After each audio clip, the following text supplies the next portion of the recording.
In the heart of Florence, on the shadowy Ponte Vecchio at midnight, a ruthless slash ends the life of art collector Sir Reginald Hargrove, his forged Medici medallion clutched in a bloodied hand.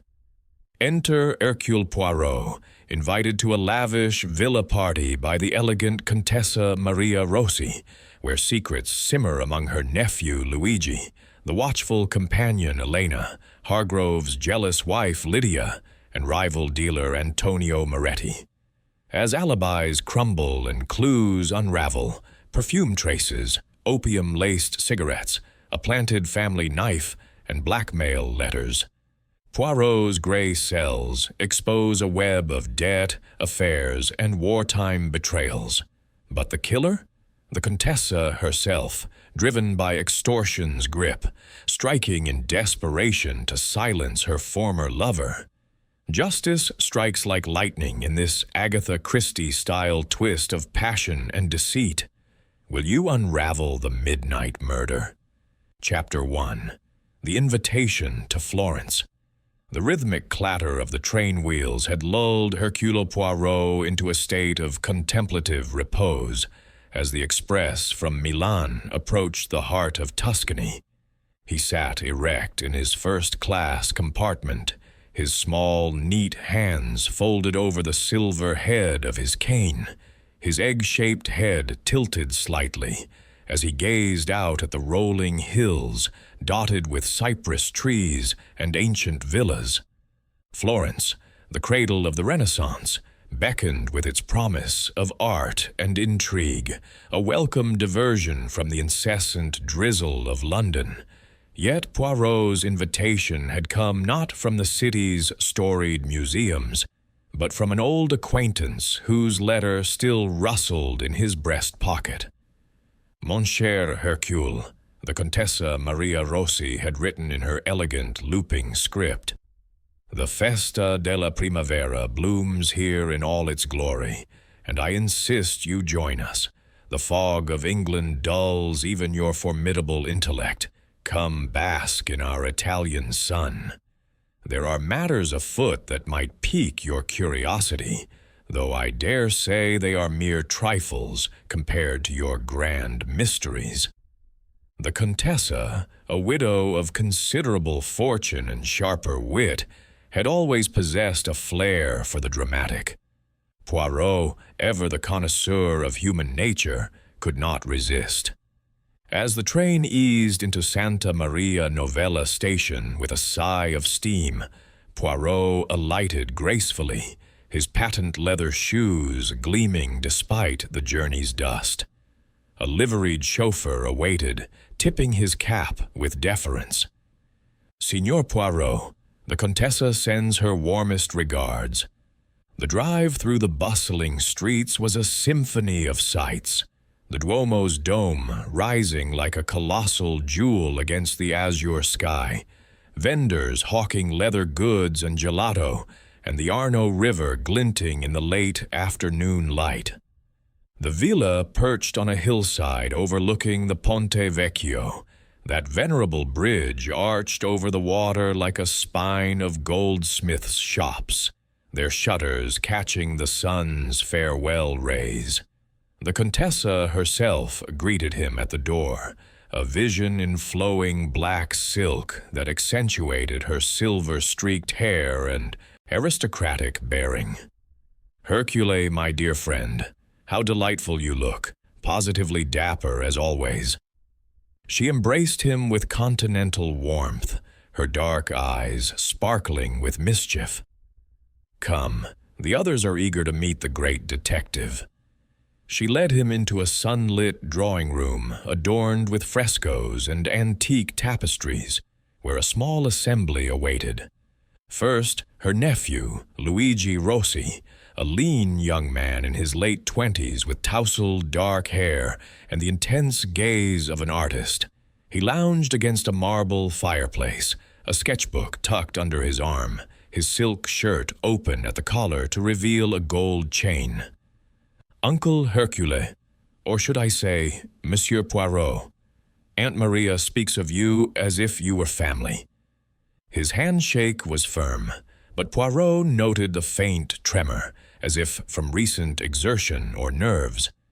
Beside him stood Elena Bianchi, the Contessa's companion, a woman of perhaps 40, with sharp features framed by a severe bob of raven hair.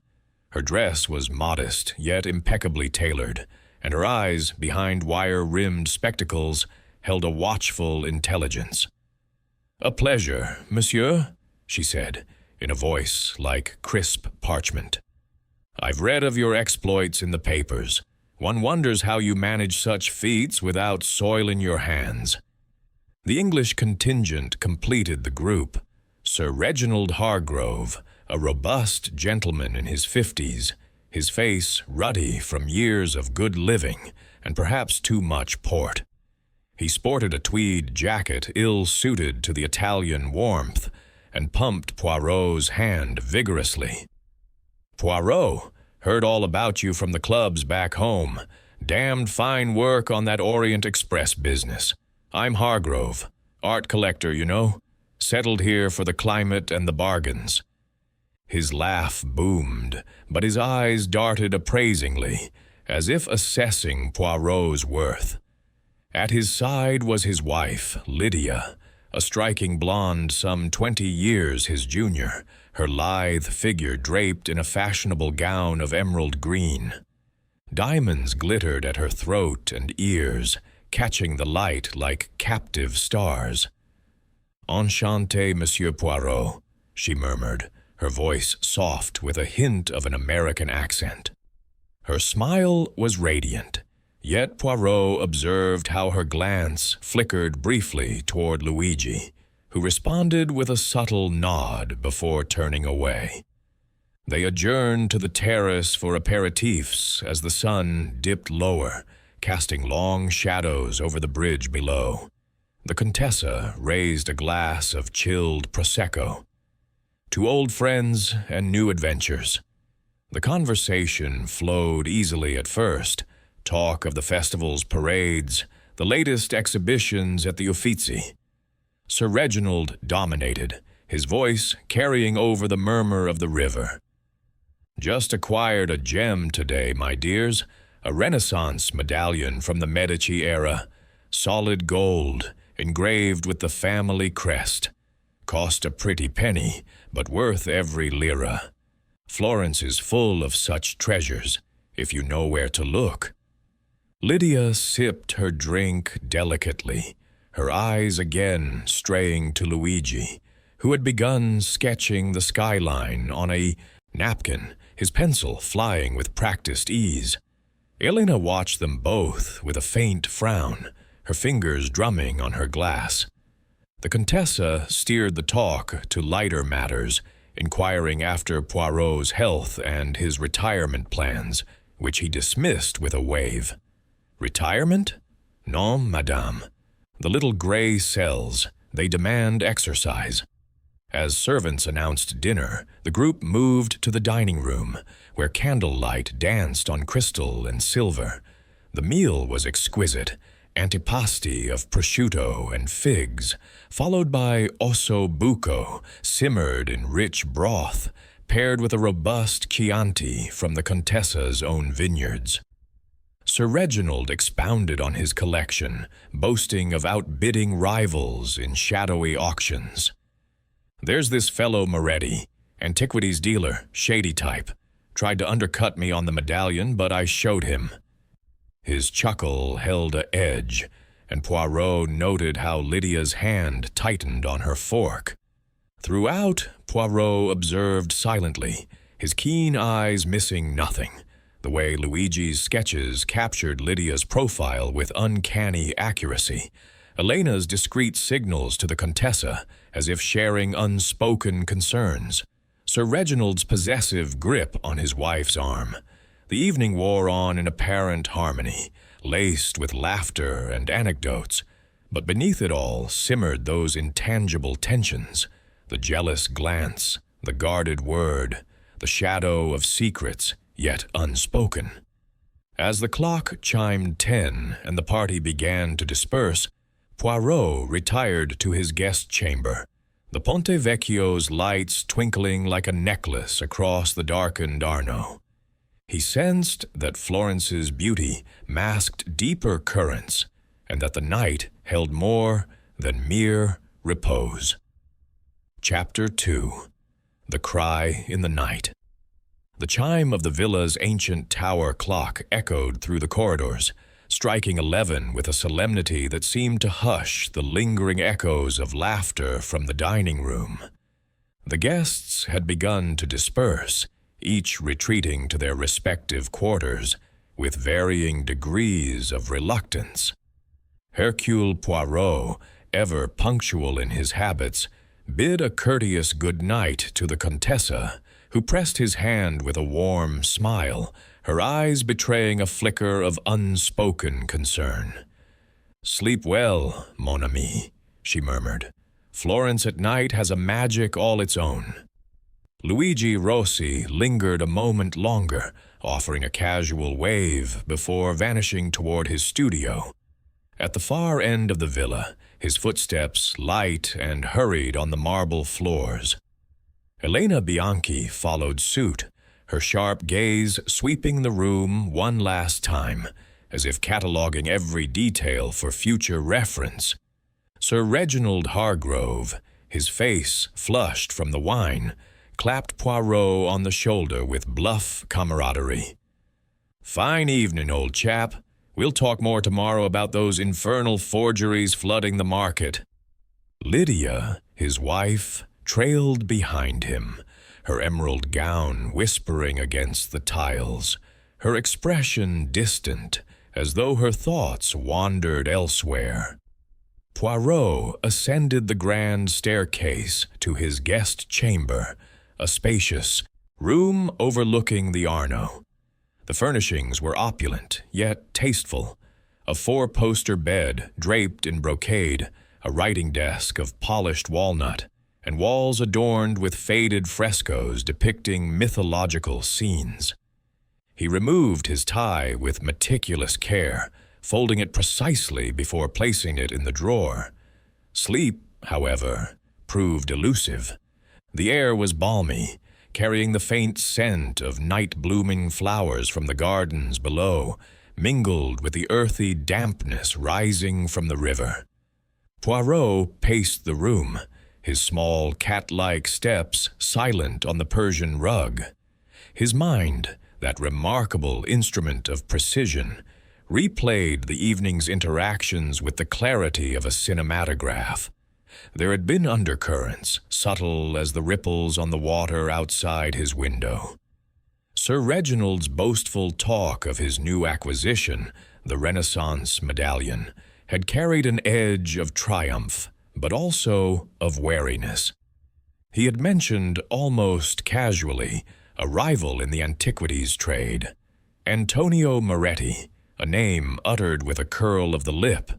"Slippery fellow, that one," Sir Reginald had said over the dessert course, a rich tiramisu dusted with cocoa. "Argued with me this very afternoon in a cafe near the Ponte Vecchio. Claims I poached his client, but it's all sour grapes." Poirot had noted the detail, filing it away.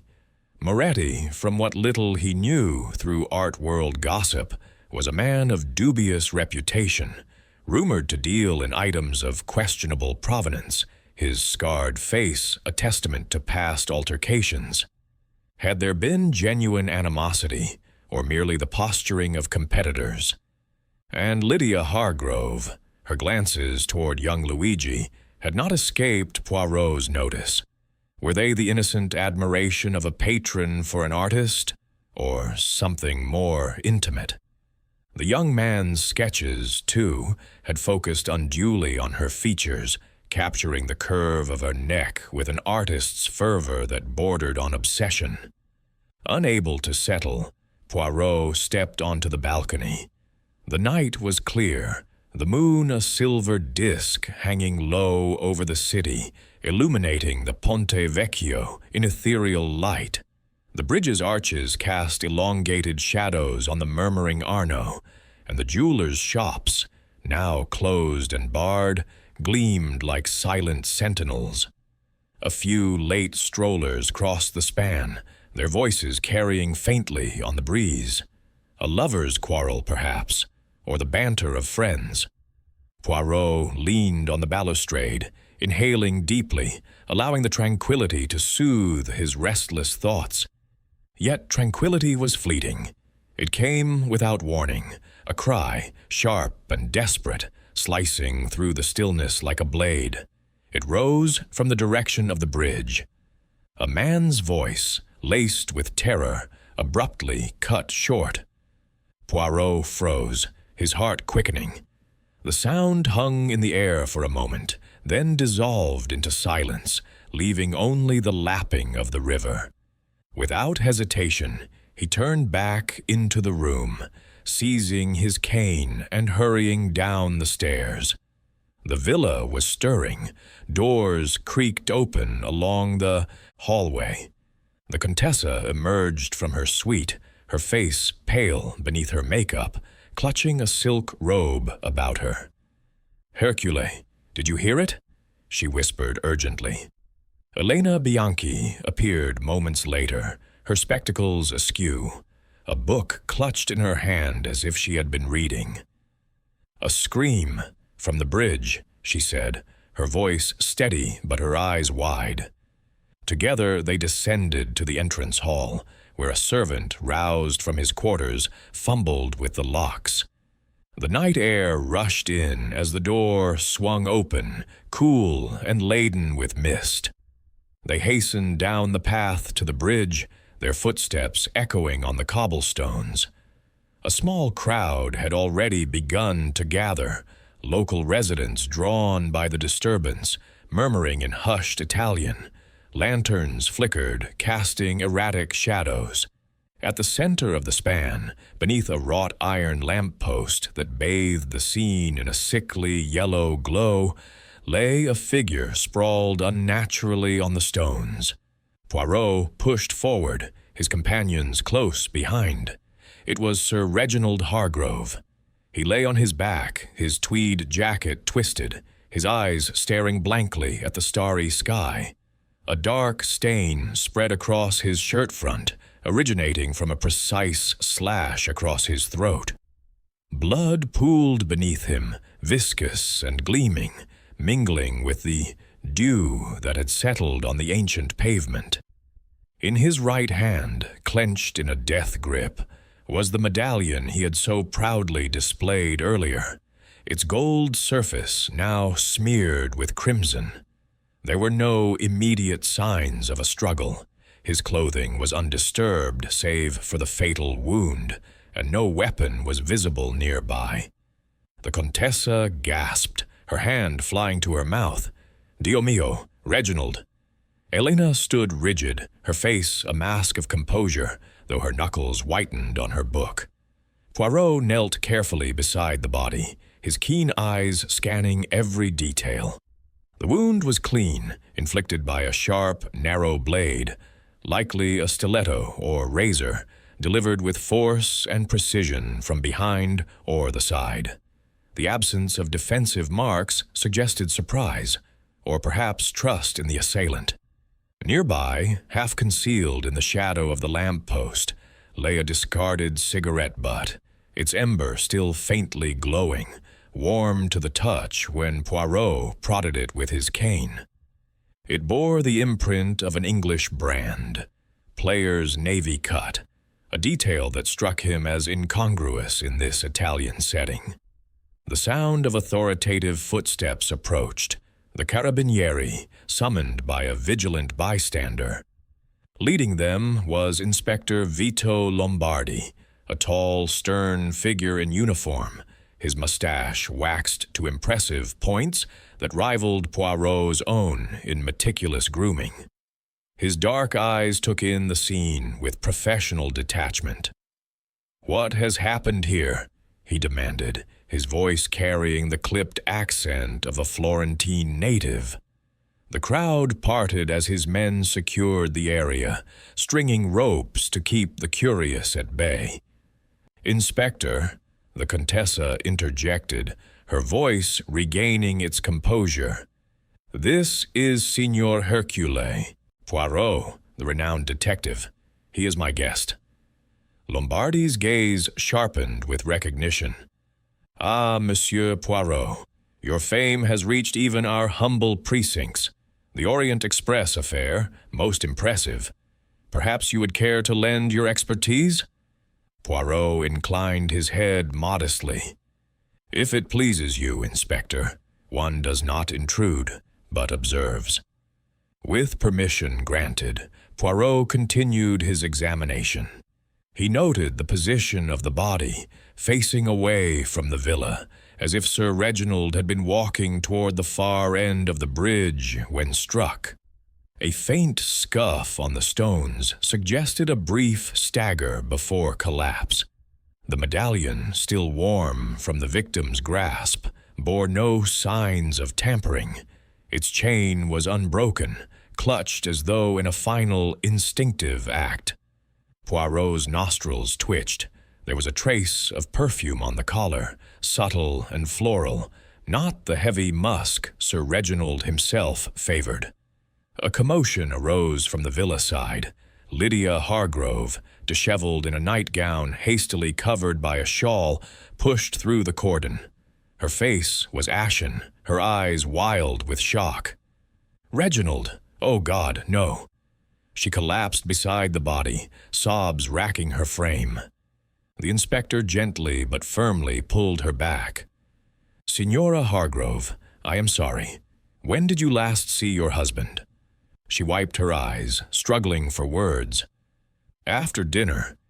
He said he needed air, a walk on the bridge. He mentioned meeting someone. Business, he called it. I retired to our room alone. Then I heard the cry." Her voice broke, and Elena stepped forward to support her, murmuring consolations. Poirot watched closely. Lydia's grief seemed genuine, yet there was a hesitancy in her recounting, as if omissions lurked beneath the surface. Inspector Lombardi jotted notes in a leather-bound pad. "A meeting at this hour? With whom?" Lydia shook her head. He didn't say, only that it was urgent. The inspector turned to Poirot. "Your thoughts, monsieur?" Poirot straightened, dusting his knees. "It is early, but the method speaks of premeditation. No robbery. The medallion remains. And this cigarette. English, recent. Perhaps a clue, or a plant." Lombardi nodded thoughtfully. "We shall see. For now, the body to the morgue, and statements from all." As the night deepened, the bridge transformed from a picturesque landmark into a stage of tragedy. Poirot lingered a moment longer, his gray cells aligning the fragments. The rival Moretti, the secretive meeting, the unexplained cry. Florence's enchantment had shattered, revealing the darkness that Agatha Christie's tales so often unveiled. Human passions twisted into fatal deeds. The investigation had begun, and Poirot sensed that the threads of motive and opportunity wove a tapestry far more intricate than met the eye. Chapter 3. The suspects assemble. The first rays of dawn pierced the haze over Florence, gilding the Duomo's terracotta dome and casting a rosy hue on the ancient rooftops. The Ponte Vecchio, scene of the night's grim tableau, now bustled with early morning vendors setting up their stalls, oblivious to the bloodstains hastily scrubbed from the stones by the Carabinieri's orders. Hercule Poirot, having retired briefly to his chamber for a hasty ablution and a change into a fresh suit of impeccable cut, descended once more to the villa's salon. The room, so elegant the previous evening under candlelight, now seemed subdued in the pale morning glow, its frescoes watching over the assembled group like silent judges. Inspector Vito Lombardi had commandeered the space for his preliminary inquiries, his men stationed discreetly at the doors to prevent any untimely departures. The inspector himself paced before the fireplace, his uniform crisp. Despite the late hour, his notebook flipped open to a fresh page. Poirot observed him with approval. Here was a man of method, though perhaps lacking the finesse of psychological insight. The suspects, for such they now were, had been summoned and sat in a semicircle of high-backed chairs. The Contessa Maria Rossi, composed but with shadows under her eyes. Her nephew, Luigi, fidgeting with a loose thread on his cuff, his artistic nonchalance evaporated. Elena Bianchi, perched rigidly on the edge of her seat, her spectacles reflecting the light like barriers. And Lydia Hargrove, veiled in black crepe borrowed from the Contessa's wardrobe, her face a mask of controlled grief, though her hands trembled faintly in her lap. Antonio Moretti, the antiquities dealer mentioned by the victim, had been fetched from his lodgings near the Mercato Centrale. He slouched in a chair apart from the others, his swarthy features set in a scowl, a livid scar running from cheek to jaw, giving him the air of a brigand from an opera. His dark suit was rumpled, as if he had dressed in haste, and he toyed with a heavy signet ring on his finger, his eyes darting suspiciously around the room. "Buongiorno," Inspector Lombardi began, his voice resonant in the quiet space.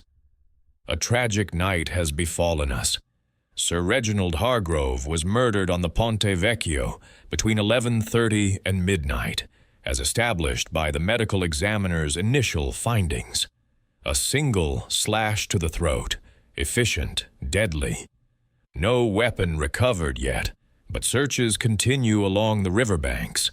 Now, I require your accounts. Who among you can provide an alibi for that precise window?" The Contessa spoke first, her tone steady, befitting her station. "I retired shortly after 10, Inspector. The evening's festivities had wearied me. I was in my chamber, preparing for bed, when the cry disturbed me. I heard footsteps in the corridor, perhaps one of the servants or—" She trailed off, glancing toward Luigi, who shifted uncomfortably. The inspector nodded, jotting notes. "Footsteps, you say? Direction?" The Contessa hesitated. "Toward the stairs, I believe, but in the dim light I saw no one." Lombardi turned to Elena Bianchi. "And you, signorina?" Elena adjusted her spectacles, her voice precise as a ledger entry. "I was in my room adjoining the Contessa's, reading a volume on Florentine history. The cry startled me from my page. I had not left my quarters since dinner." Poirot, standing unobtrusively by the window, noted the book she had carried the night before, a treatise on Renaissance artifacts, its pages unmarked by any fold or annotation, as if unread. Luigi Rossi leaned forward, his hands clasped tightly. "I was in my studio, Inspector, sketching. Ideas come to me at odd hours. The bridge is visible from there. I heard the cry and rushed out." His eyes flicked to Lydia, who averted her gaze. "No one can vouch for you?" Lombardi pressed. Luigi shook his head. "The muse is a solitary companion." Lydia Hargrove's turn came next. She lifted her veil slightly, revealing eyes rimmed with red. "Reginald and we had words after dinner about finances. He was always so secretive with his dealings. I went to our room alone around 10:30. He said he needed to clear his head with a walk. I was dozing when the scream woke me." Her voice cracked, and she dabbed at her eyes with a lace handkerchief. Poirot observed the subtle tremor in her fingers, not entirely from sorrow, perhaps. Finally, Moretti. He snorted derisively. "Me? I was at a taverna near the Oltrarno, playing cards with associates. They'll confirm it. Hargrove and I had our differences. He sold me a forgery last month, claimed it was genuine Botticelli sketch. We argued yesterday, yes, but murder? Bah, I'd sue him first. His alibi would need verification, but his defiance rang with conviction. Poirot cleared his throat delicately, drawing the room's attention. If I may, Inspector, a few observations. Lombardi gestured magnanimously. By all means, monsieur. Poirot stroked his mustache, his eyes gleaming. The murder, it is not haphazard. The wound, precise, requiring steadiness and knowledge of anatomy, or at least familiarity with a blade. No struggle evident. The victim knew his assailant or was taken unawares. And the medallion, why leave it? A thief would seize it. No, this is personal, not pecuniary. He paced slowly, his cane tapping rhythmically. Consider the clues. The cigarette butt, English make. Sir Reginald smoked them, but this one was fresh, unsmoked by him, perhaps dropped by another. A trace of paint on his cuff. Oils, not watercolors. Monsieur Rossi, your medium? Luigi nodded warily. Yes, but I hadn't seen him since dinner. Poirot continued. And perfume on the collar. Faint, feminine, not Madame Hargrove's lily of the valley. Lydia flushed. He met someone else? Poirot shrugged. Possibly. A maid entered hesitantly, summoned by the inspector. Signorina, you were on duty last night. What did you see? The girl, young and wide-eyed, curtsied. A cloaked figure on the bridge, around 11, moved like a shadow, then vanished into the fog toward the city side. Murmurs rippled through the room. Moretti smirked. See? Not me. I don't wear cloaks.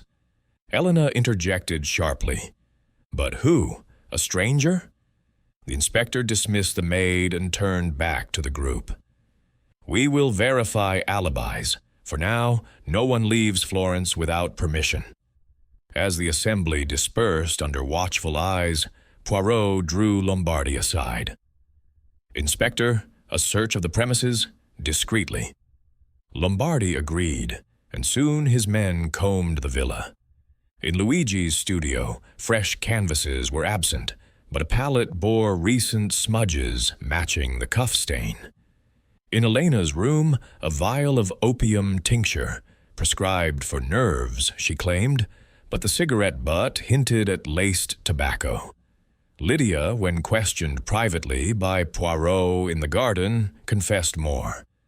Reginald was jealous of Luigi's attention to me, but it's innocent. He's painting my portrait. Her eyes pleaded. You believe me? Poirot patted her hand. Madame, belief comes with proof. The Contessa, over a hurried breakfast of coffee and cornetti, confided in Poirot. My nephew. He's in debt, gambling at the casino. He asked Reginald for a loan yesterday, was refused harshly. Poirot nodded thoughtfully. Motives emerged like brushstrokes on a canvas: jealousy, debt, betrayal. As midday approached, news came from the river. A knife fished from the mud, its blade stained, handle engraved with the Rossi crest, a family heirloom. Luigi was summoned, his face paling at the sight. That's from the villa's collection, but I didn't. He was detained for further questioning, protesting vehemently. Poirot frowned. The evidence was too pat, too convenient. A frame? The inspector seemed satisfied, but Poirot's gray cells rebelled. No, he murmured to himself. The truth lies deeper, in the shadows of alliance and deceit. The morning's inquiries had assembled the pieces, yet the puzzle remained incomplete. Florence's sun climbed higher, but the chill of suspicion lingered in the villa, binding the suspects in a web of doubt and accusation. Poirot, undeterred, prepared to delve further, knowing that the art of detection, like the Renaissance masters, required patience and an eye for the hidden detail. Chapter 4. Shadows of the Past. The midday sun beat down on Florence with unrelenting fervor, turning the narrow streets into corridors of shimmering heat. Hercule Poirot, undaunted by the warmth that would have wilted lesser men, ventured forth from the villa, his straw hat perched at a jaunty angle, his cane providing a rhythmic counterpoint to his deliberate steps. The arrest of Luigi Rossi had cast a pall over the household, yet Poirot harbored doubts. The evidence, while damning, lacked the elegance of inevitability that marked true guilt. He sought to illuminate the shadows of the past, those hidden crevices where motives festered like untended wounds. His first destination was Sir Reginald Hargrove's gallery, a modest establishment tucked away in a side street near the Uffizi Gallery, its facade unassuming amid the grandeur of its neighbors.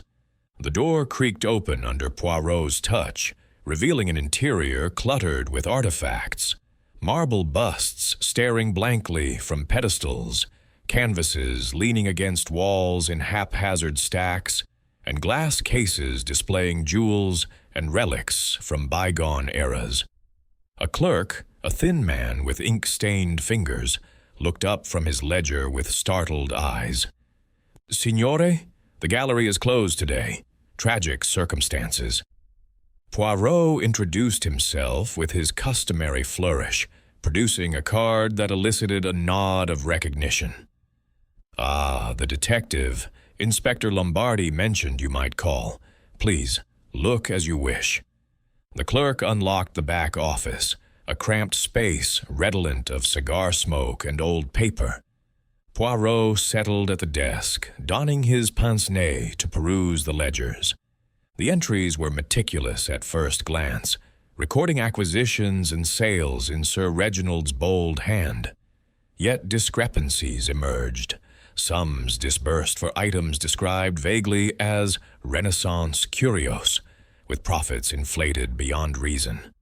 One notation caught Poirot's eye, a transaction with Antonio Moretti involving a purported Botticelli sketch marked as disputed, refund denied.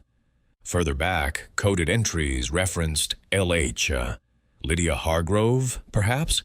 Payments to her, disguised as commissions, totaling a small fortune. Blackmail or an affair's largesse. Leaving the gallery with copies of pertinent pages tucked into his pocket, Poirot made his way to a nearby cafe, where he savored an espresso under a striped awning. The bitter brew sharpened his thoughts. Sir Reginald had not been the upright collector he portrayed. His dealings skirted legality, preying on the unwary. Moretti's grudge was justified, but did it extend to murder? Poirot resolved to confront Lydia Hargrove upon his return. Back at the villa, the atmosphere was thick with tension. The Contessa had withdrawn to her private sitting room, attended by Elena Bianchi, who bustled about with tisanes and compresses. Lydia paced the terrace, her black mourning dress absorbing the sun's heat like a shroud. Poirot approached her gently. "Madame, a word, if you please. The heat is oppressive. Shall we seek the shade of the arbor?" She acquiesced, her steps weary. Seated amid climbing roses, Poirot broached the subject delicately. "Your husband's ledgers, they mention you. Payments, substantial ones. Care to explain?" Lydia's composure cracked, her hands twisting in her lap. "It was nothing sordid, Monsieur Poirot. Reginald helped with my family's debts back in England, but lately he used it against me, threatening to cut me off if I didn't conform to his whims." Her eyes met his, imploring. "He suspected me of indiscretions with Luigi, but it's unfounded jealousy. Luigi is kind, attentive, but no more." Poirot noted the fervor in her denial, too vehement perhaps for mere friendship. "And the argument last night?" he probed. "Over money, yes, but also his accusations. He waved letters, mine to Luigi, innocent notes about art sittings. He threatened divorce, ruin. Tears welled, but she brushed them away. I loved him once, but his suspicions poisoned everything. As Lydia departed, Poirot lingered in the garden, his mind sifting the revelations. Jealousy as motive. For whom? He sought out the Contessa next, finding her reclining on a chaise, a fan stirring the air languidly. "Hercule, you look troubled. Sit, and tell me what burdens those famous gray cells." Over a glass of limoncello, she listened to his queries about Luigi's finances. "Ah, my poor nephew," she sighed. "He has the soul of an artist, but the habits of a spendthrift. Gambling at the Montecatini casino, debts mounting like vines. He approached Reginald yesterday for a loan, was rebuffed harshly in the drawing room. Voices raised. I intervened." Poirot leaned forward. "And Elena? She seems ever watchful." The Contessa's expression tightened. "Elena has been with me for years, loyal as a shadow, but she has her own grievances. Reginald once promised her a share in a venture, then reneged. She fumed privately." Summoning Luigi from his detention, under house arrest pending formal charges, Poirot questioned him in the studio, amid easels and the scent of turpentine. The young man, pale and defiant, paced like a caged panther. "I didn't kill him, monsieur. Yes, I begged for money on the bridge last night.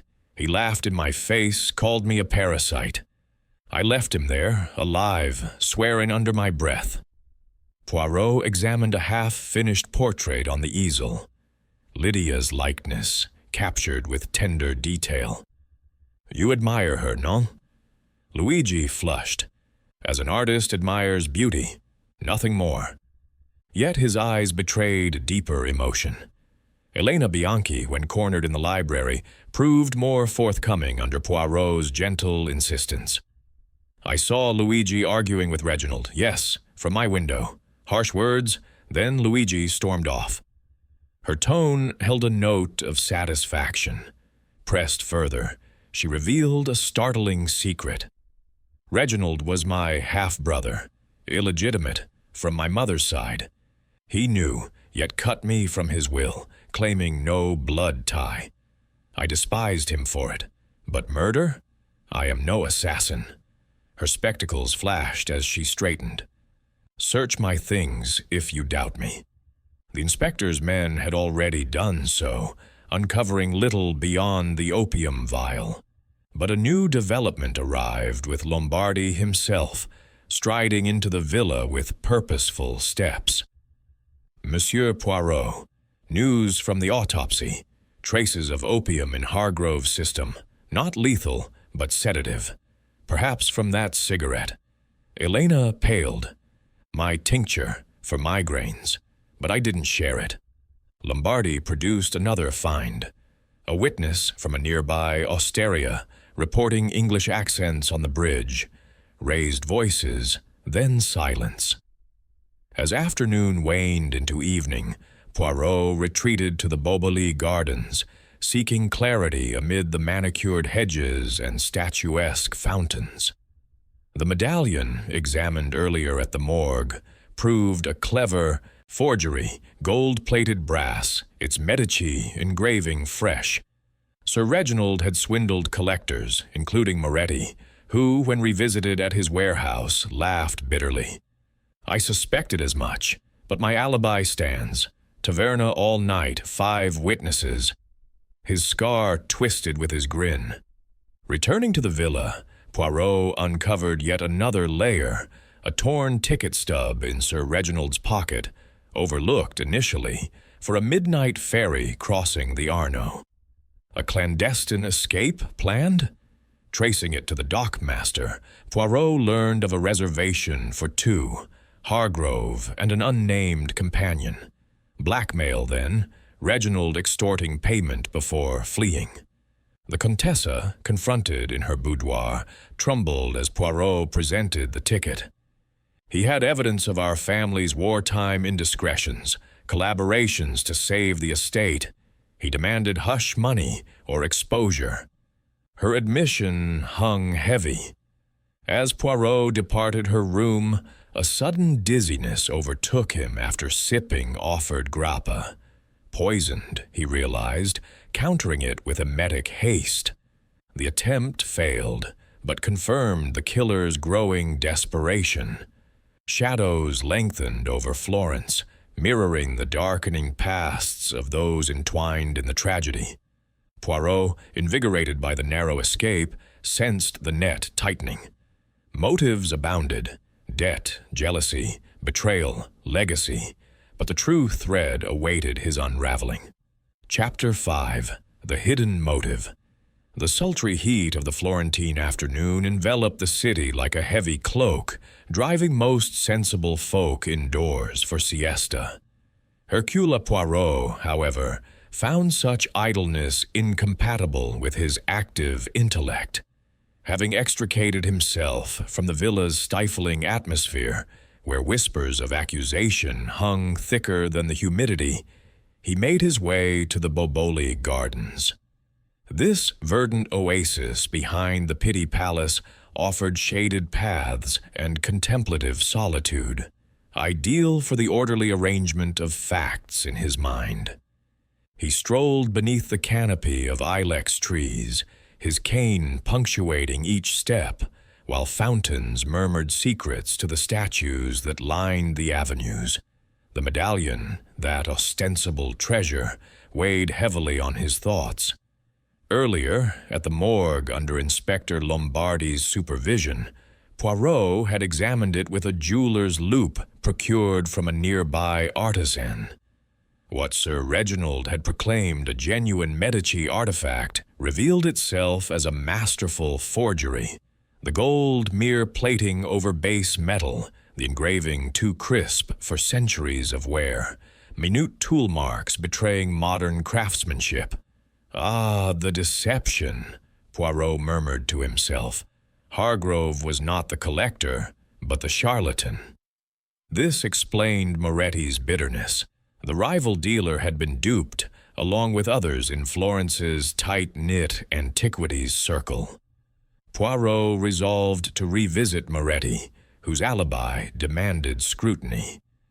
The warehouse district near the Arno buzzed with laborers unloading crates, the air redolent of sawdust and river silt.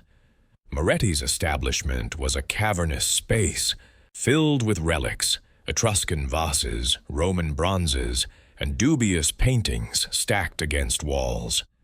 The man himself emerged from a back room, wiping his hands on a cloth, his scar puckering as he grinned without warmth. "Back so soon, detective? Come to accuse me?" Poirot waved a dismissive hand. "Non, signor, merely to share a discovery.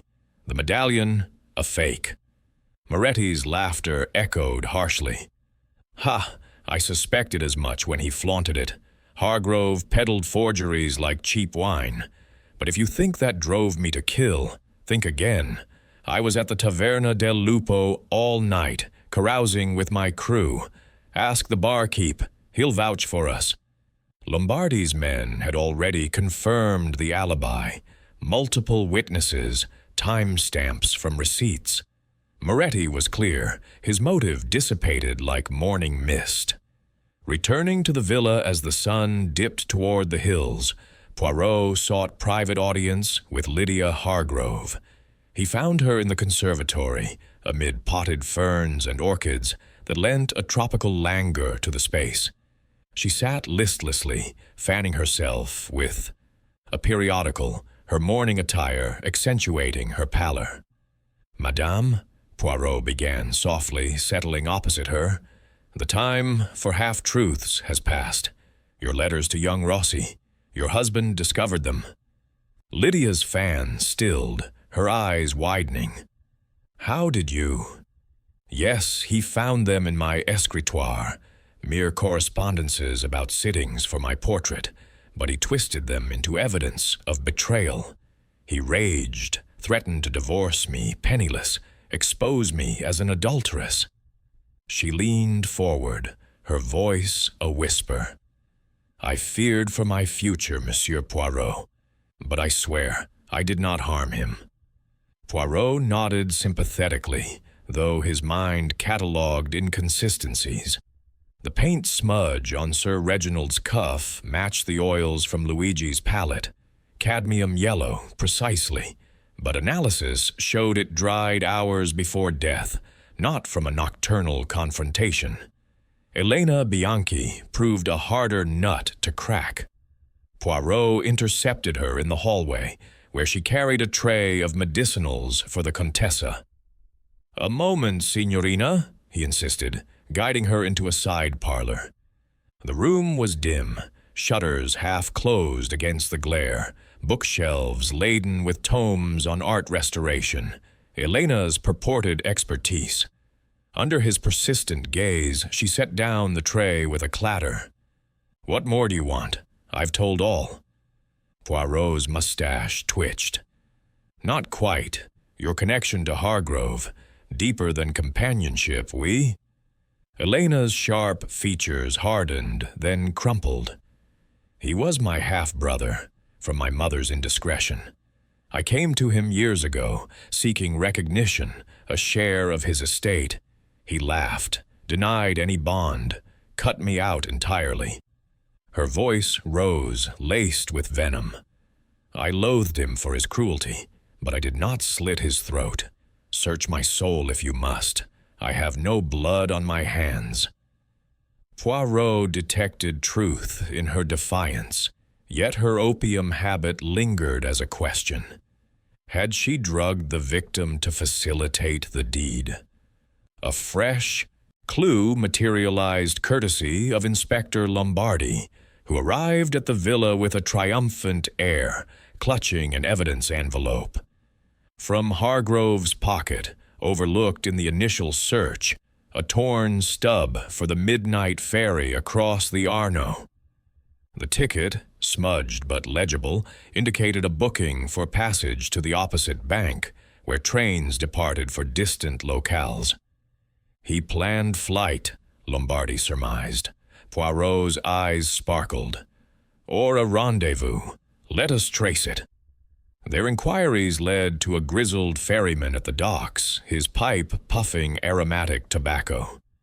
"See, the Englishman reserved a spot," muttered about settling accounts, looked nervy, kept glancing over his shoulder.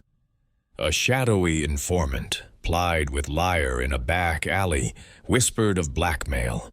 Hargrove extorted prominent families, leveraging wartime skeletons for profit. The Contessa, when confronted in her boudoir amid lace curtains and porcelain figurines, could no longer evade. Poirot presented the ticket stub like a trump card. "Madame, your family's past." Hargrove held it as leverage. She sank onto a divan, her fan discarded. "Yes, during the war, to preserve our lands, we accommodated the occupiers. Nothing treacherous, but enough to stain our name. Reginald discovered documents in an old archive, demanded payment for silence. Last night, he pressed for more, threatening publication." Her hands trembled. "I paid what I could, but it never ended." As evening descended, painting the sky in hues of crimson and indigo, Poirot dined sparingly in the salon, the household subdued under the weight of revelations. Luigi remained confined, his protests echoing faintly from upstairs. The inspector departed for further verifications, leaving Poirot to reflect. A servant proffered grappa as digestif. Poirot accepted, but his acute senses detected an acrid undertone. Arsenic, perhaps. Feigning a sip, he excused himself, later inducing vomit in privacy. The attempt on his life confirmed the killer's proximity and panic. Only someone intimate with the villa could tamper thus. Night fell over Florence, the Ponte Vecchio aglow with lanterns like a string of pearls. Poirot, unscathed but vigilant, pondered the hidden motives. Forgery's exposure, thwarted affections, disowned kin, extortion's grip.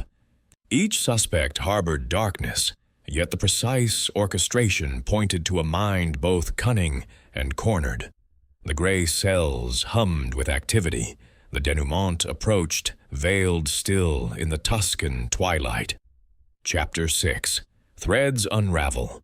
Storm clouds amassed over the Tuscan hills, their brooding gray masses mirroring the gathering tension within the Contessa's villa. Thunder rumbled distantly, a harbinger of the tempest to come, as Inspector Vito Lombardi convened the suspects in the Grand Salon. The room, with its high ceilings and ornate chandeliers, felt oppressively close, the air heavy with the scent of impending rain and unspoken fears. Poirot stood by the tall windows, watching fat drops begin to patter against the panes, his compact figure a study in composure amid the unease. The group assembled under the inspector's stern gaze. Luigi Rossi, released temporarily from confinement, but flanked by a uniformed officer, his face drawn and shadowed. Lydia Hargrove, seated rigidly on a velvet settee, her hands clasped so tightly that her knuckles gleamed white.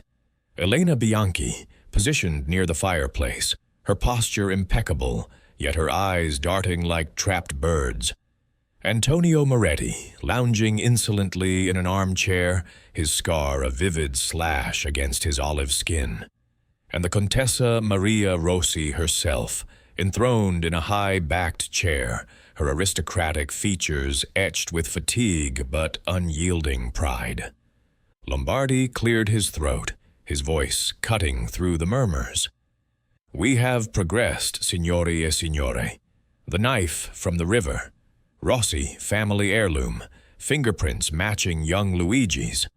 Opium traces in the victim's blood, linking to Signorina Bianchi's supply. The ferry ticket, suggesting flight or furtive meeting. And now, reports of a poisoned glass intended for Monsieur Poirot himself." Gasps rippled through the room. Lydia's hand flew to her throat. Poirot inclined his head modestly. "A mere trifle, Inspector. The gray cells anticipated it." The inspector turned to Poirot. "Monsieur, you have delved deeply. Share your insights." Poirot began to pace, his steps measured, cane tapping softly on the parquet floor. "The threads of this affair, they tangle like vines in an overgrown garden, but with order and method we prune them. Consider the perfume on Hargrove's collar, a rare essence distilled from Sicilian jasmine and bergamot. Madame Contessa, is it not your signature scent, imported exclusively for you?" The Contessa's fan stilled. She nodded faintly. "Yes, but many admire it. Perhaps he borrowed a handkerchief." Poirot continued undeterred. "The opium-laced cigarette, Signorina Bianchi's blend, yet the butt bore lip marks too broad for her delicate mouth, smoked by another, discarded to implicate." Elena bristled. "Absurd. I keep my vices private." He pivoted to the knife. "Wiped meticulously, save for deliberate prints, Luigi's, placed to frame. Too obvious for a clever killer." Luigi exhaled sharply, relief flickering in his eyes. Moretti interjected with a snort. "This is theater. My hands are clean. Alibi solid as the Duomo." Poirot regarded him coolly. "Indeed, signor. Your grudge was public. Your absence verified. You are peripheral." The dealer preened, but Poirot's gaze shifted to Luigi. "You met Hargrove on the bridge? Oui? For the loan?" Luigi nodded, his voice hoarse. "He mocked me, said I'd squander it on dice. I left him sputtering curses, but breathing." Lydia wept softly. "I followed Reginald, overheard the quarrel. I begged him to reconsider for friendship's sake. He dismissed me cruelly. I turned back in tears." Elena glared at her, silent accusation in her stare. Poirot halted his pacing, his eyes alight with sudden clarity. Ah, but the medallion, gripped tightly, not pilfered. A robber would snatch it. No, the motive lies elsewhere. Not theft, but silencing.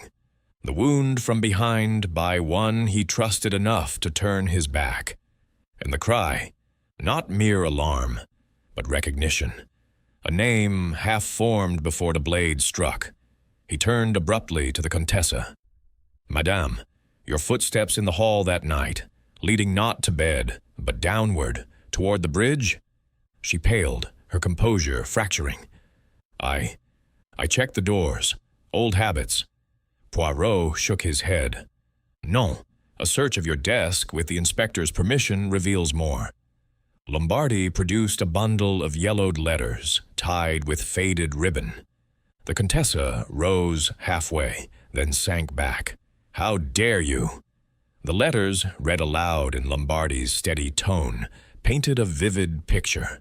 A passionate affair between Maria Rossi and Reginald Hargrove 2 decades prior, during her husband's illness. Fervent declarations, promises of eternal devotion, then, in recent missives, demands for money to keep the scandal buried. "He threatened exposure," Poirot explained softly. "To ruin your name, your nephew's prospects, the villa's legacy. The wartime whispers were but a smokescreen. This was the true leverage." Thunder crashed overhead, lightning illuminating the room in stark flashes. The Contessa's voice trembled. It was long ago, a folly of youth, but Reginald grew greedy, insatiable. Last night he summoned me to the bridge under pretense of reconciliation. I went, cloaked against recognition. We argued. He turned to leave, laughing. I had the knife. For protection, I told myself. Her words faltered. One slash, and it was done. The medallion. I couldn't bear to touch it, symbol of his deceit. Elena gasped. "Maria, you!" The Contessa nodded wearily. I dropped Elena's cigarette in haste, smeared paint from her restoration kit on his cuff earlier that day to muddy the trail. The opium, I slipped it into his wine at dinner to dull his wits. The ferry ticket was his plan to flee after collecting from me. Lydia stared in horror. Luigi reached for his aunt's hand, but she withdrew it. Moretti whistled low. Clever, Contessa, but sloppy. Poirot interposed. The poisoned grappa, your final misstep, aimed at me for probing too close. She met his gaze defiantly. You meddle where angels fear, Hercule. Lombardi stepped forward, cuffs at the ready. Contessa Maria Rossi, you are under arrest for the murder of Sir Reginald Hargrove. As officers led her away, rain lashed the windows in furious sheets, the storm breaking at last. The salon emptied slowly, the weight of revelation lingering. Poirot remained by the window, watching the Arno swell under the downpour. The threads had unraveled, exposing the heart of the matter. Love soured into extortion, pride twisted into vengeance. Florence's beauty endured, but human frailty cast long shadows. With a sigh, he adjusted his hat. The case neared. Its close, yet one final assembly awaited to seal the truth. Chapter 7. The Revelation. Thunder growled ominously over the rooftops of Florence, the storm that had threatened all afternoon unleashing its fury in sheets of rain that hammered against the villa's windows like insistent accusations. The salon, once a haven of refined conversation and flickering candlelight, now served as the stage for the final act of this tragic drama. Inspector Vito Lombardi had orchestrated the gathering with the precision of a conductor, ensuring every player was present under the watchful eyes of his subordinates. The chandeliers swayed slightly in the drafts, seeping through the casements, casting wavering shadows, that danced across the faces of the assembled. Hercule Poirot stood at the center, his small stature belying the commanding presence he exuded. His egg-shaped head was tilted thoughtfully, his mustache impeccably groomed despite the turmoil of the day. Around him sat the remnants of the household, Luigi Rossi, freed from his temporary bonds, but rubbing his wrists as if still feeling the weight of suspicion. Lydia Hargrove, her veil drawn back to reveal a face etched with exhaustion and wary hope. Elena Bianchi, her arms crossed defensively, her spectacles perched on the bridge of her nose like a shield. Antonio Moretti slouched in his chair with a cynical smirk, as though the proceedings were mere entertainment. The Contessa Maria Rossi occupied her customary throne-like seat, her silk gown impeccable, but her hands betrayed her. Fingers interlaced so tightly that the veins stood out like cords. "Mes amis," Poirot began, his voice resonant and measured, cutting through the rumble outside. "We arrive at the denouement. The murderer walks among us, concealed by veils of deception, driven not by impulse, but by a calculated blend of fear and avarice.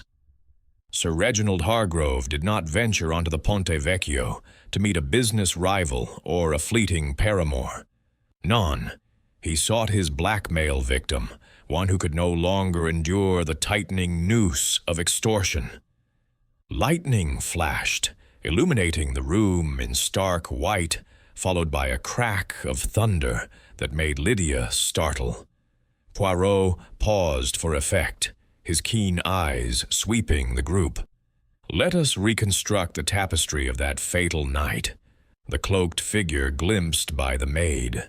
A clever diversion, yes, but one that points inward rather than to some phantom intruder.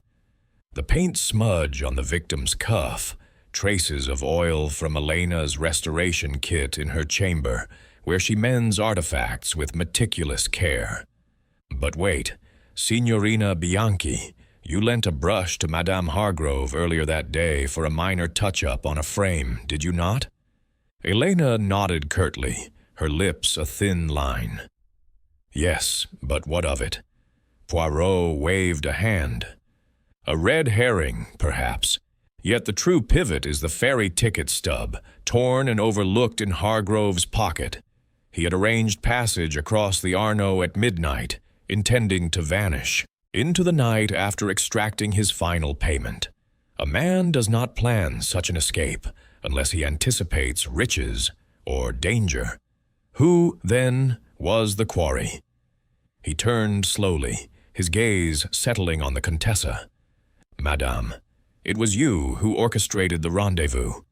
Your rare perfume clings to his collar not from some casual encounter, but from a feigned embrace of reconciliation on that very bridge. You drew close, whispering promises, and as he turned in misplaced trust, you struck from behind with the Rossi family knife, a swift, fatal gesture born of desperation. The Contessa's face drained of color, her dark eyes widening in shock. Murmurs erupted from the others. Luigi half rose, his expression a mix of disbelief and horror. Aunt Maria, impossible. Elena leaned forward, her voice sharp. This is madness, Poirot. The Contessa would never. Silence, if you please, Poirot interjected mildly, raising a finger. The evidence aligns with inexorable logic. The knife, retrieved from the river, bore fingerprints planted deliberately. Luigi's, from handling it innocently days prior in the villa's display case. You, madame, wiped it clean, save for those incriminating marks, tossing it into the mud to shift blame onto your nephew. The opium-laced cigarette, dropped in haste amid the shadows? Not Elena's, though of her preferred blend. You filched one from her room, knowing it would sow confusion. And the medallion, left clutched in his hand? You dared not take it, for to do so would suggest robbery, diverting from the personal vendetta. Thunder boomed again, rattling the glass. Rain poured in torrents, blurring the view of the Ponte Vecchio beyond. The Contessa straightened, her voice steady but laced with a tremor. "You weave a fine tale, Hercule, but where is the proof? Mere supposition." Poirot's eyes twinkled with that familiar spark of triumph. "Ah, but the letters, madam, those damning epistles hidden in your secret compartment, unearthed by the inspector's thorough search, they reveal not just an old liaison with Hargrove, but his recent escalations, demands for ever larger sums to bury the affair, lest it scandalize your noble lineage. Yet even that pales beside the deeper secret he unearthed, your family's wartime sympathies, the quiet accommodations with the regime to safeguard this estate. Exposure would ruin not only you, but Luigi's future, Elena's position, the very Rossi name etched in Florence's annals." Lydia gasped audibly. Blackmail? Over such ancient sins? Moretti chuckled darkly. Hargrove was a viper, squeezing till the last drop. But murder? Bold, Contessa. Elena turned to her employer, betrayal in her gaze. "You used my things, my cigarette, my paints, to cover your tracks?" The Contessa's facade crumbled at last. She buried her face in her hands, shoulders shaking. "It is true. All of it. Reginald was once my passion, a escape from a loveless marriage. But years later, he returned like a specter, armed with those letters and wartime ledgers he'd somehow procured. He bled me dry, threatening ruin at every turn. Last night, he demanded a final fortune on the bridge, promising to depart forever, via that cursed ferry. I went, knife concealed, hoping to reason. But his mockery, his greed, it snapped something within. One strike, and he fell silent. I framed Luigi to protect him. Ironically, better suspicion fall on him briefly than the truth destroy us all. The poison for you, Hercule. Forgive me, but you saw too much." Silence descended, broken only by the storm's relentless assault. Inspector Lombardi stepped forward, his expression grave. "Contessa Maria Rossi, I arrest you for the premeditated murder of Sir Reginald Hargrove. You will accompany us." 2 officers assisted her to her feet. She rose with dignity, casting a final glance at her nephew. "Luigi, forgive an old woman's folly. Preserve what remains." As they led her into the downpour toward the waiting carriage, the group watched in stunned quiet. Poirot sighed deeply, adjusting his lapel as the door closed behind them. The human heart, it harbors such tempests, fear and greed, twin storms that drown reason. Yet the little gray cells, they navigate through, restoring order where chaos reigns. Luigi approached, grasping Poirot's hand. "Thank you, monsieur. You saved me from the gallows." Lydia, tears streaming, murmured her gratitude, while Elena busied herself straightening books, her loyalty unshaken, but her world upended. Moretti slipped away with a nod, his part in the periphery concluded. As the storm abated, leaving a cleansed sky streaked with emerging stars, Poirot stepped onto the terrace. The Arno flowed onward, indifferent to the night's revelations, the Ponte Vecchio standing eternal amid the mist. Florence, cradle of beauty and betrayal, had yielded its secret. With method and insight, justice prevailed, even in the shadow of midnight's bridge.